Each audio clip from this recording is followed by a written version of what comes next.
Welcome into the Family Pet Podcast, the podcast for curious pet parents, where we believe the more you know about pet healthcare, the better pet parent you can be. I'm your host, Michael Shirley, and although we are in a new year, I have the same old co-host, Steven. Welcome in, brother. Howdy, Michael. Yeah, it's not much better. It's a little bit better. Welcome to 2025. The first episode of 2025. Whenever I upload these through Buzzsprout, I have to put what season it is, and we're on the same season. No, I didn't know when we reset anything. January 1, we reset. That was the rule. We have reset January 1 for season 2, season 3. This is the first episode of season 4. Although, I mean, who's calling these seasons? I love it. Yeah. I love a season. I know. Well, I can binge listen now. Yes, there are 111 episodes. Oh my gosh, that's groundbreaking. You know, most podcasts never make it past, how much is it? They never make it past the first 5 or 6. Yeah. Well, when do we start getting followers? Making money. When can I quit my day job and just podcast? Right. Well, if anybody can answer these questions, it's our guest today. They're return guests, because we have, I think, was it 2 years ago that we talked? I need to go back and look at No, it may have been, because this project has been going on for 4 years. Yeah. So there you go. Well, if you're like, I feel like I recognize that voice. Well, not only when we did this before, we could only hear your voice, but now our listeners can see you. Hello, everyone. Hello.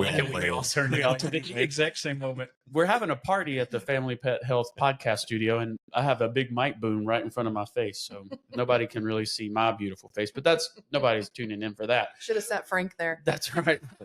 We have Marie and Frank Barnas, and they are the producers, writers, everything, off-screen talent. Yes, they're everything about the Cost of Caring documentary, which we highlighted several years ago. I really do think it was 2 years ago, and so we're bringing you back to the studio. So welcome back. Thank you so much. And we had such a good time the first time. I can't even imagine what's going to happen today. Well, we have some big news and updates.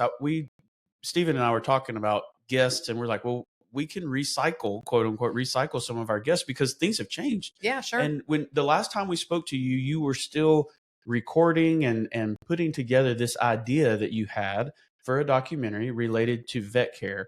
So can you just recap what we spoke about last time? What is the project, that the Cost of Caring, and then we'll go where we are now. Yes, absolutely. The Cost of Caring is a documentary about primarily the high rate of suicides in the veterinary profession, but it's about so much more than that. Once you start peeling back the onion, you start to see the struggles, which, I mean, we go into all kinds of stuff within the profession. And this is your all's profession. So we're just kind of looking at it from the outside, but we're looking at compassion fatigue. We're looking at burnout. We're looking at communication and dealing with clients and their fur babies and all the things that happen sometimes not so great with like things like social media, or sometimes things that are so great. And that's why you're in this profession, is because it's a great profession. But we really wanted to kind of lift the veil so that the general public understood what you guys go through, because the problem is really with the perception of what you do. Right. Like everybody thinks, oh, they go into work every day. They make an inordinate amount of money playing with cute puppies and kittens all day. And so, and there's a disconnect with a lot of that.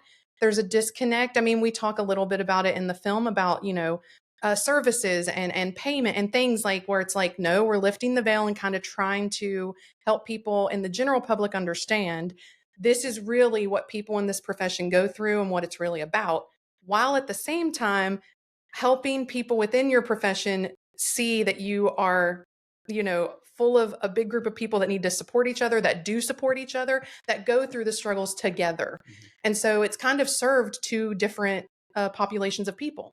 I watched the premiere recently. So the update today is that the project is completed. Yes. I don't know if that's really the right word. The documentary is finished. Yes. It has been put together. It's been edited and remastered. The sound and everything's ready to go. It is available. We'll talk about it a little bit later. Yeah. But we being my wife, Dr. Shirley, and then Dr. Nunnery from our office, we went to Nashville to the Belcourt Theater. It was really cool, and got to watch the premiere there. And one thing that really struck me is when I left, I was like, every pet parent needs to watch this. And then later I was like, every veterinary professional needs to watch this. And I'm like, okay, every person that's involved with pets, period, needs to watch this. Yes. Everybody watch this. Make it. Everybody needs to watch this. Well, thank you. I mean, that touches my heart. You used the phrase compassion fatigue.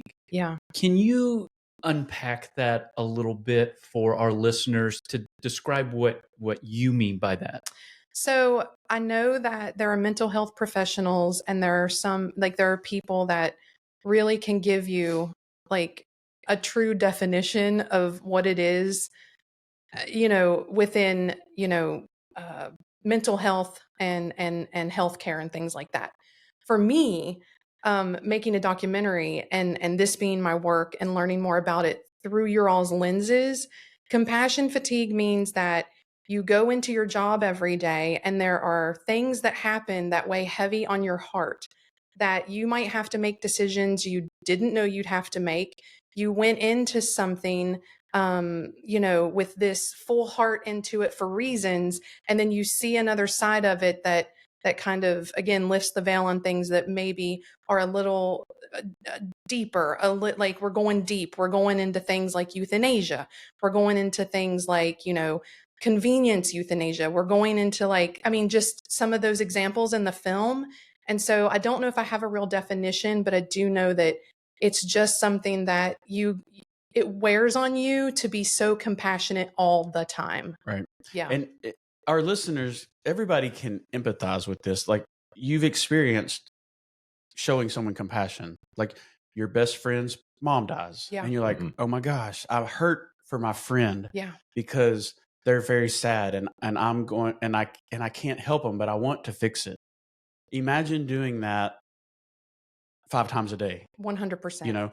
And so with the lows, like my clients come in and they're sad because I gave them bad news about their dog, Right. who is like a family member, and they're going to have to make a tough decision. I am the person who pushes the syringe that ends that dog's life. I am the person who could fix that problem that the pet's experiencing, but the owner doesn't have the money to do it. And I'm now faced with this moral dilemma. Those are the things that our veterinary professionals deal with every single day. And then they're dealing with that. And then they have to flip a switch and go see another family that has a puppy, and they're so excited, or a brand new kitten, and they're so excited. And I have watched the light switch on and off of our team now for 6 years, like that it's become my life as well. And the people that seem to gravitate towards a career in veterinary medicine are super compassionate and caring people. Yes. And the emotional roller coaster wears them out. Yes. And that, Stephen, to me, is what compassion fatigue is. It's where it becomes a real problem is where they don't care anymore. They're like, I don't have any to give, but they are just emotionally draining. Like, I can't handle one more decision today. My wife, I see that. Like, we dealt with that last night.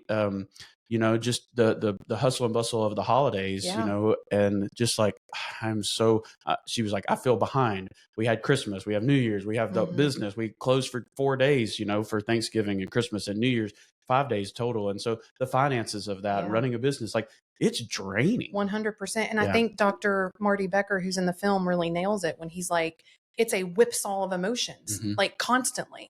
And what you just said is so much better than like my definition or what I tried to say, because I was actually forgetting about these super high highs, and then like tapping into getting to a point where maybe you just don't care. Like, that can be so dangerous. And from what I understand, you guys are really doing a lot to work with your team to make sure that, you're talking about the struggles and all the things, and that you guys all know that you're here for each other. Right. And so I think that's super important. And I think that's why I was so impressed with the film.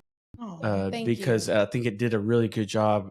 People don't know what they don't know. Right. And I think that this video shows, this documentary gives a real insight to pet professionals and also pet parents. Yeah. So that was really good. So Frank, just to recap, because for our listeners, Marie, you are a professor of media arts at MTSU. Yes. Go Blue Raiders. That's right. And so and then Frank, I have just down here that you're a videographer, producer, author, off-screen talent. All of which is very true. Yes, I also teach in the same department that Marie does. Yeah. Perfect. But I teach primarily online courses. So I'm one of those people that you check in with me once in a while and I give them the grades and stuff like that. Right. So I do not profess on the stage in front of the students. I'm more the technical behind the scenes kind of guy in that sense. So do you get to like watch, they submit things and you watch them critique students' work and stuff? Oh, sure. Yeah. And, I have to moderate the discussion boards. And it's just the sort of behind the scenes stuff like that I get to do. Yeah. I have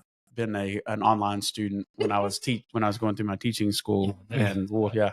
And sometimes, when the teacher would have to step in and say, "Okay, class, we're going to move back this direction." Yeah, especially if you have Shirley's in your discussion board.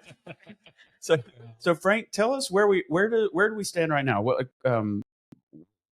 is going on with the film, and just give us an update. I have the best part of this job in that the way we sort of delineate the powers because she is primarily the producer and the director and the writer, and I sort of assist with the directing and the writing, but to put a fine point on it, I shoot and she edits. Mhm. So my part in this was done some time ago, but the editing is where the magic was truly happening because this took a couple of years to shoot everything. COVID did shut us down, so we could get interviews here or there, but every time we would talk to someone in, say, California, well, now there's this person in Idaho you have to talk to. Right. Now there's someone in South Carolina you have to talk to. And so when Marie's talk about peeling back the onion, everyone has a valuable story.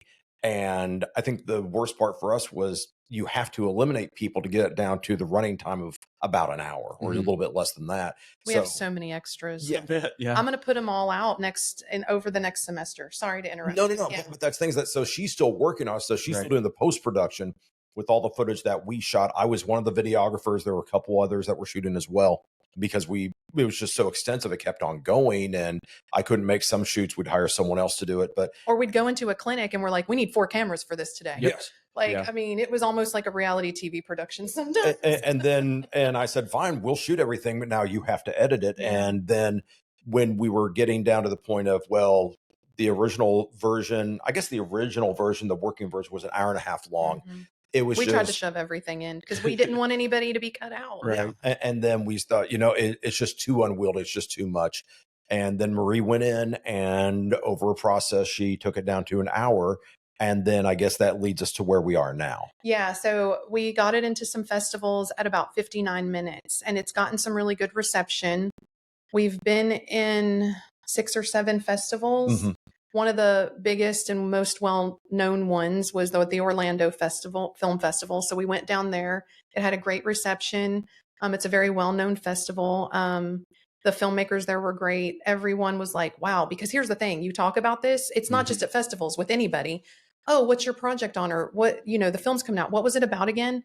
Well, here's what I had no idea. Right. I had no idea. So people and so that actually for me is very gratifying because as an educator, I'm teaching you something, but also because I feel very passionate about this and thought, and as you know, from our first podcast on this, if I don't know, people don't know, and I can help them know. So I'm going to do it. And isn't that the point of the arts, right? Yes. Whether it's theater, sure, or television, movies, documentaries, it's to take the audience and transform them and put them in there where they're getting to see a story. Yes. And I think storytelling is the best way to communicate new ideas that stick with you. Yeah. And one of the things that we deal with on a daily basis is communication with our clients and trying to figure out how do we get them to know what we know at a level that they can understand. Right.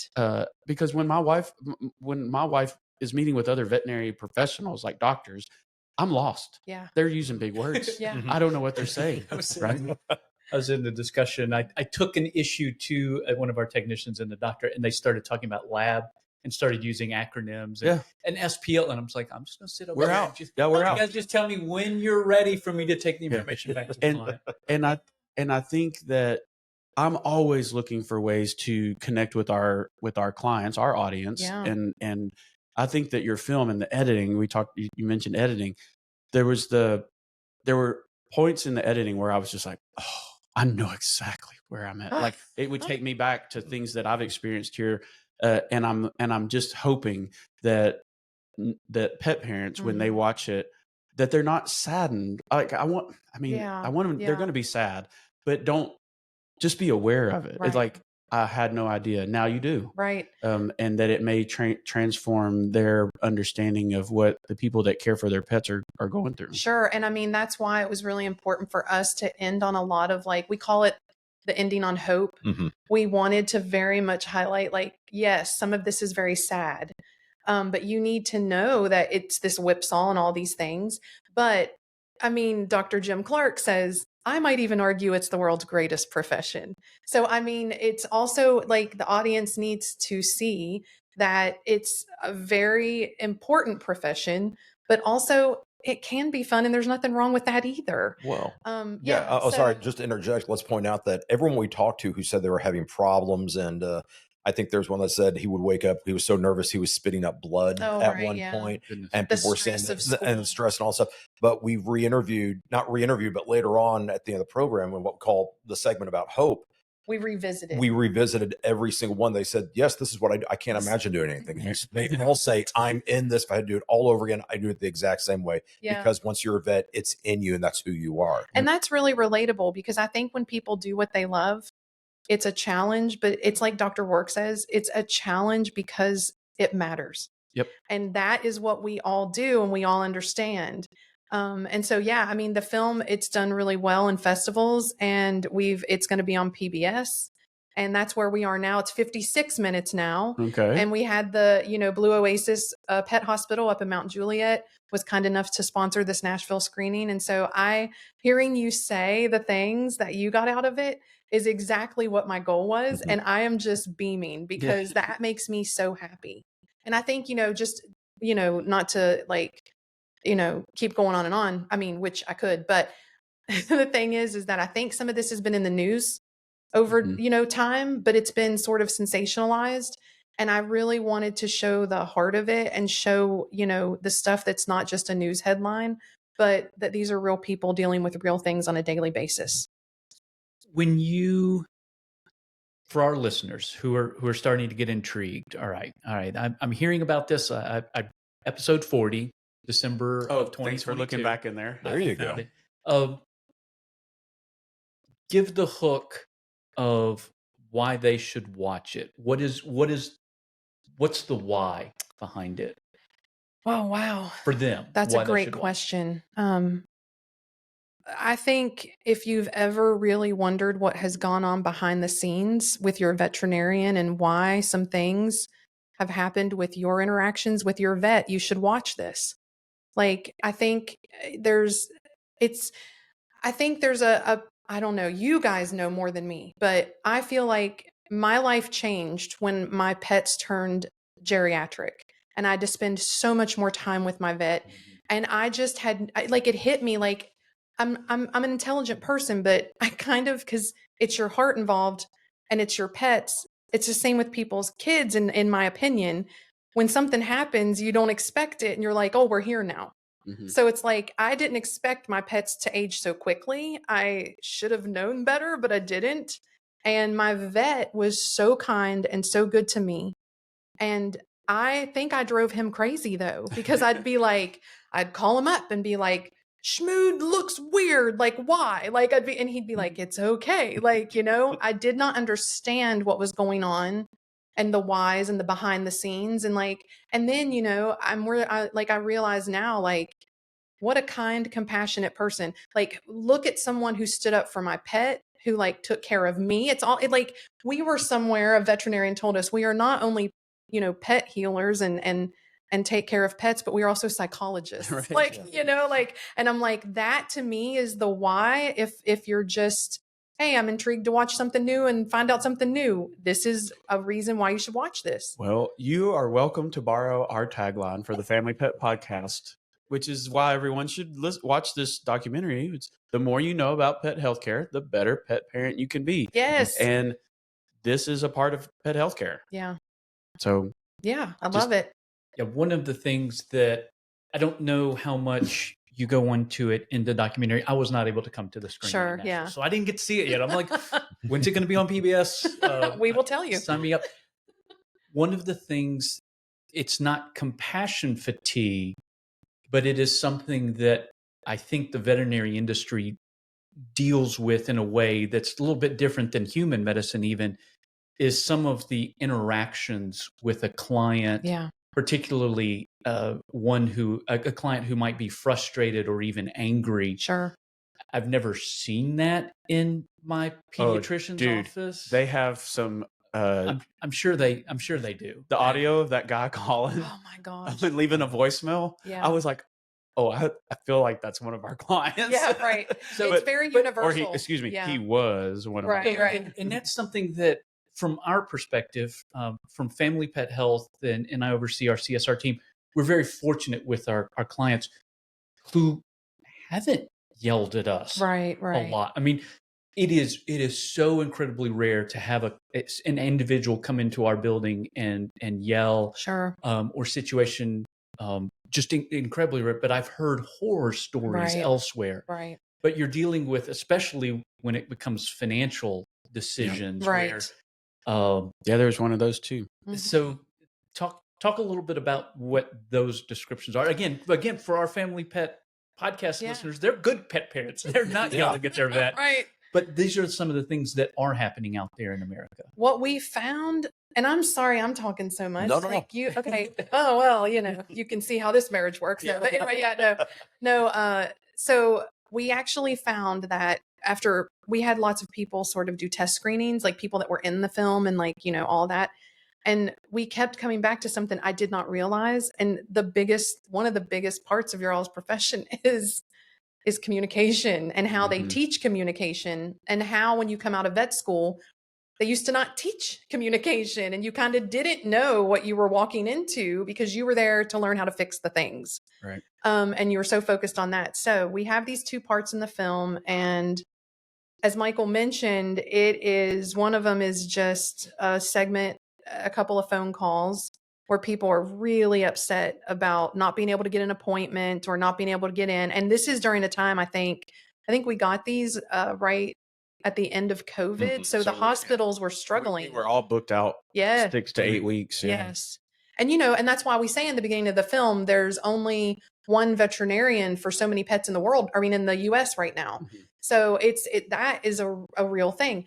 But there's this other part, and we have talked about this a lot. There's another segment in the film where a veterinary neurologist, Dr. Carrie Journey, which this is a specialty now. So your pet's gone to a veterinarian and you've been recommended to go to a specialist. And so a specialist it's expensive. And so you go, and she's trying to explain, we might have to treat symptomatically, because, if you can't afford the diagnostics, then there's other things we can do. But if you want to dig into this, it costs this much. And we've talked about this a lot, because I first put that on there and said, oh gosh, are we going to actually turn the audience against her? Because I thought she's talking about big numbers. Oh yeah. And a lot of time when we talk about this documentary, people go, we get really good remarks like, oh, I didn't know. And yes, that needs to be out there. And then some are like, oh, I went to my vet and it cost this much money. All they care about is the money. They don't care about your pets. Exactly. Yep. So we still were getting that. So I watched this segment and I was like, I'm trying to prove this point. Is it proving it? Or am I is it Ouroboros-ing myself? Was I kind of coming back around to the other side and going, maybe I shouldn't put it in. But then I talked to so many of the veterinarians in the film and so many people, and they were like, no, that is really how it is every day. So show the reality of it.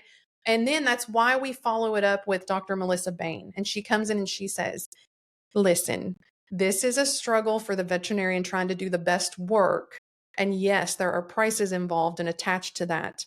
And what veterinarians know that the general population sometimes doesn't know is that they are trying really hard to do that best thing, but they do understand that you have to maybe pay your bills, that you have to you might have to pay your rent. When it comes down between your pet and your rent, you have to make a decision. And she's like, that's why Dr. Journey is literally there are other options. But it's the sad fact of it is that in that communication, what is always up front and foremost And just from making the film, what I saw is that the money has to be a part of it up front, which is like not typical in human healthcare. We don't, in human healthcare, you never know what the cost is until it's over. Right, Yeah, exactly. They just see you and treat you, and then So anyway, get the EOB and say, "I owe how much?" What? Yeah. What? yeah. So Yeah. anyway, That's it. Again, the documentary does a great job of showing all of these different components that go into this cost of caring. The name was such appropriately named documentary as well. So good job on whoever came up with that. Thank you. Dr. Marty Becker was like, because we did have a different title, and he was like, you got to change the title. Okay, sounds just like that. No, not really. And so I was like really racking my brain. Now, the only problem with the title, I think, is that there are other professions that deal with the cost of caring and compassion Sure. fatigue. So our documentary is not about everything. It is just about this. But I really wanted to hold on to that title because I feel like there is a cost to all of this. Yep.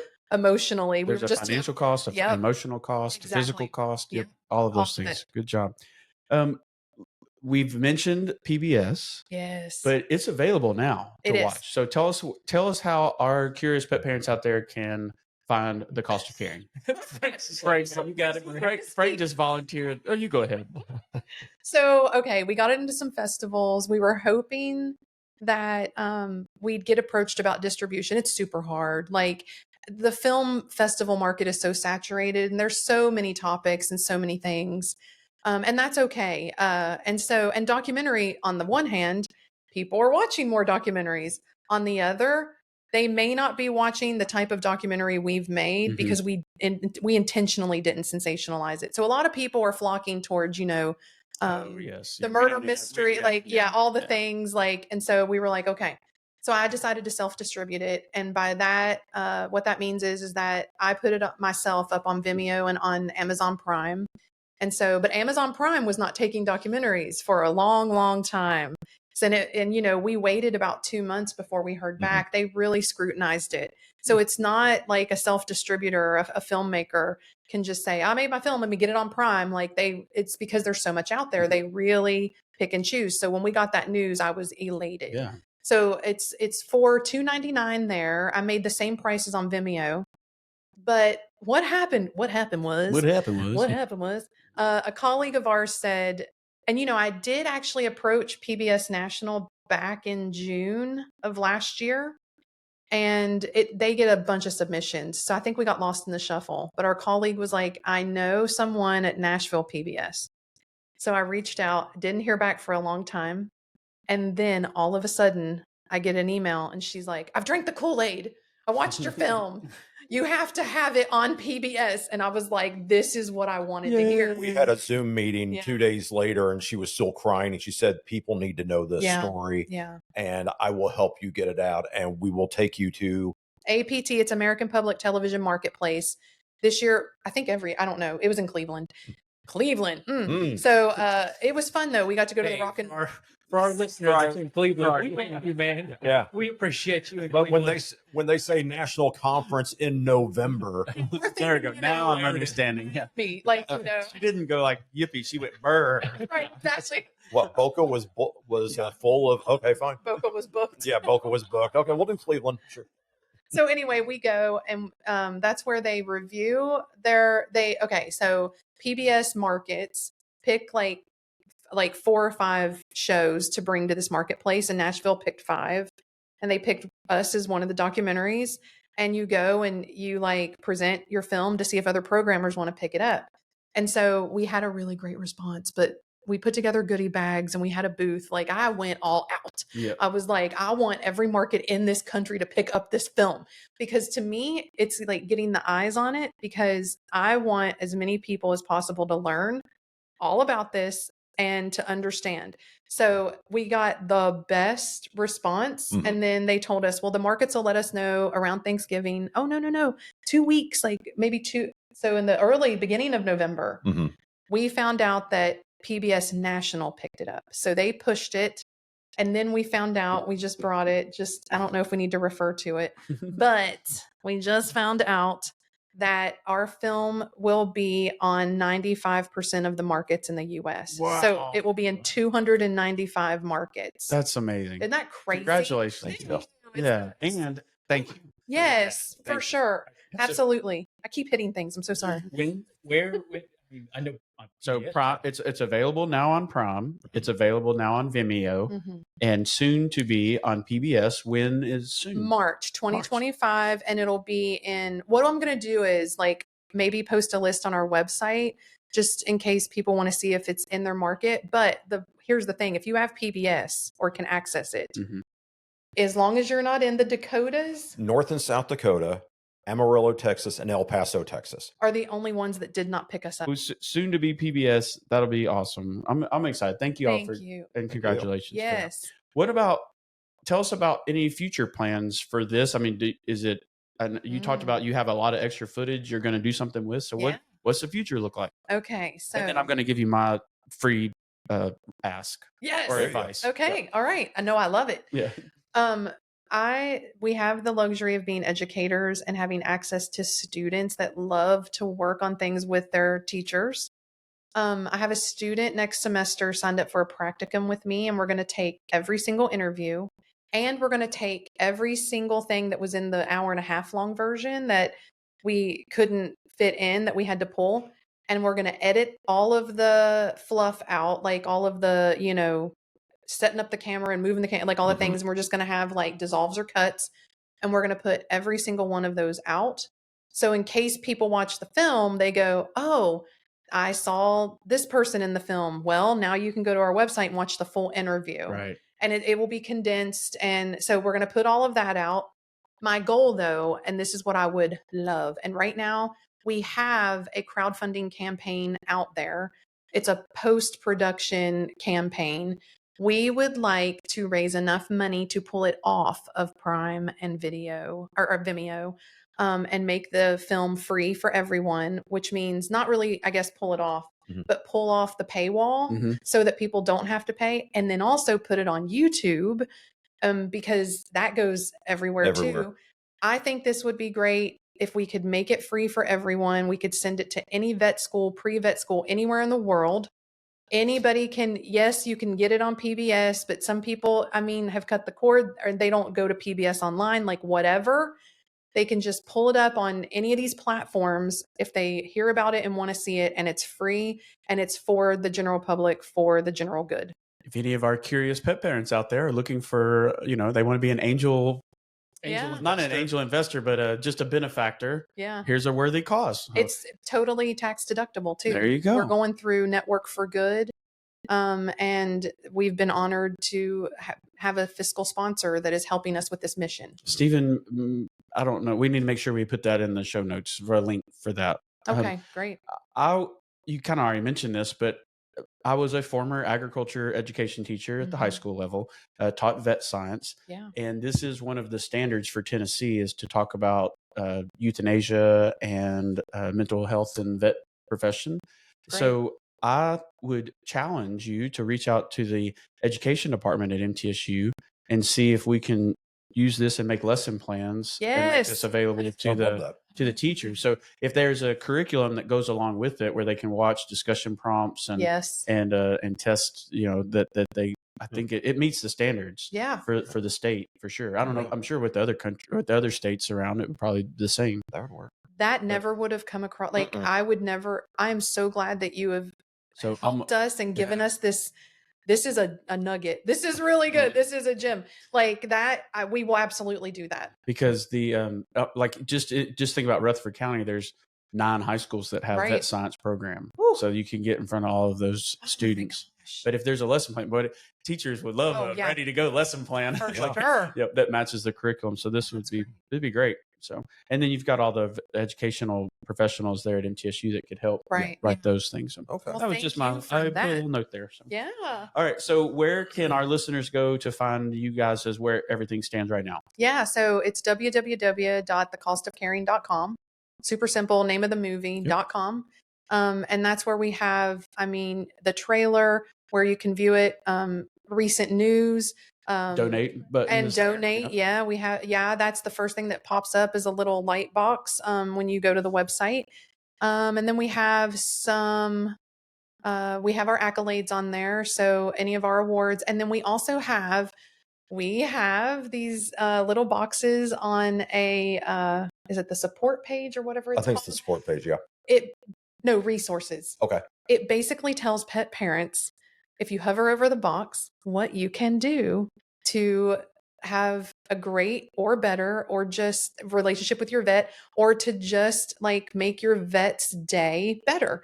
And it's little simple things like give hugs if they want them. Right. Yeah. Or yes, or bring food, or if you have the means to give to their Good Samaritan Fund. Mhm. Or make a nice post on social media. And then what's another one? Like, if you can and you have the means, get pet insurance. Like we just little tidbits Yeah. that can help people have a better relationship with their vet. Mhm. I will speak on behalf of every vet hospital in the United States.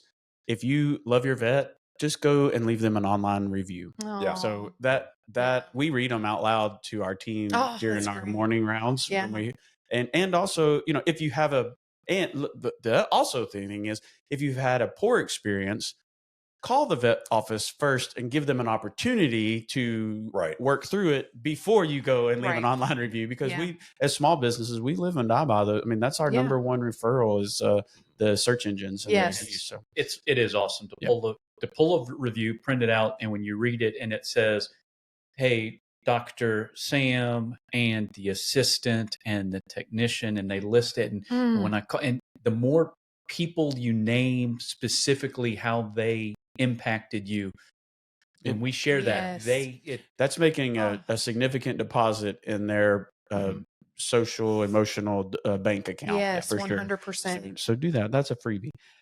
Well, before we let you all go, it is time in our show for our fun fact. I love it. Dun, dun, dun. Help our curious pet parents impress their friends and family, or win trivia night at their local favorite pub. Mm-hmm. What is your fun fact for today? You want to go first? Want me to go first? I've talked we got this two whole of time. them. Oh, we got. Yes. Okay, I'll do mine. There you But go. mine's so amazing. It might be the only one you need this entire year. Okay. It's that good. all right, let's Okay. go. Here we go. This is sports related, unfortunately. It has nothing to do with veterinary pets That's or me, anything like that. unfortunate. I'm shocked. Sports.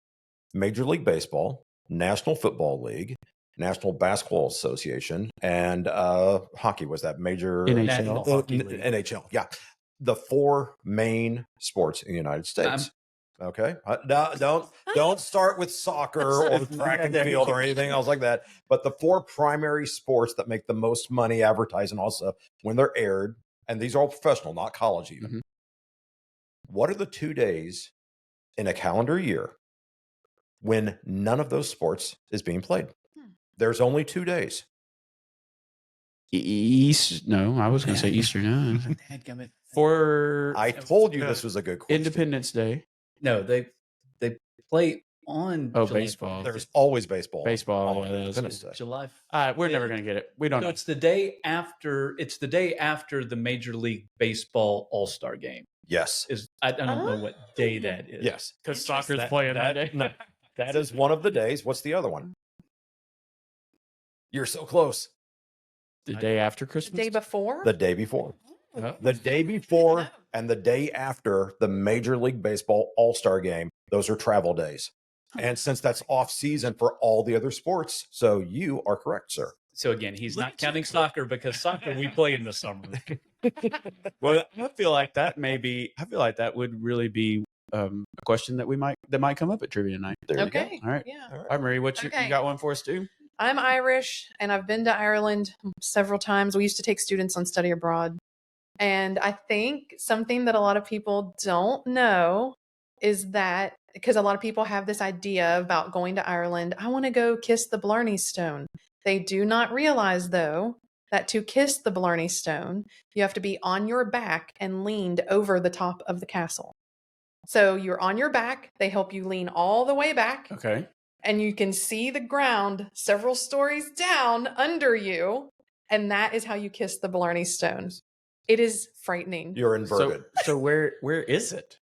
It's in Castle Blarney. Blarney. Yeah, it's Blarney. Blarney Castle in County Blarney. Yeah. And you go there. Is it County Blarney? Yeah. Oh, okay, yeah. I couldn't And you remember. go up the stairway, Yeah. and it takes a while to get up there. It's all stones, and you go up the turret. And it gets more narrow as you go. Yeah. So it's kind of, yeah. Yeah, and you It's a fun basically walk experience. across, I don't want to say a parapet, but whatever. It's an open area, Okay. and there's the wall, but there's also an open space between the wall and the ground and you. So It's where they used to because castles were built so that for defense, so Right. that if you were being attacked, you could defend yourself. So there's a space between the outer part of the wall Right. and the inner part so Okay. that you could throw things at Dump people. burning Yeah, oil. exactly. On people coming. Yeah. So the Blarney Stone is actually placed in that space. So you have to lay on your back, scooch up, and you're laying upside down, kissing this thing. Interesting. Yes.